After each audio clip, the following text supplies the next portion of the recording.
May mga nagsasabi, mahirap daw mag-ipon, lalo na pag maliit lang yung sweldo. Masasabi ko dyan, oo naman, napakahirap kaya mag-ipon, lalo na sa simula. Kapag maliit pa yung kinikita mo, talagang mahirap mag-ipon.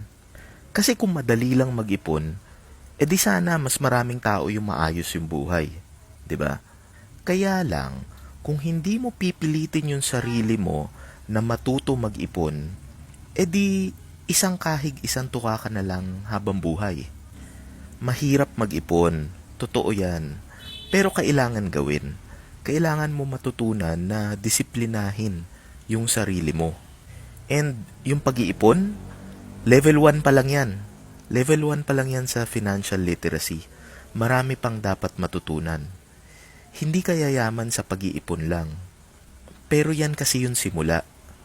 Pag-uusapan din natin yung mga ibang bagay katulad ng mga investment. Relax ka lang. Mag-follow ka lang dito sa Panalong Buhay at pag-uusapan natin lahat yan.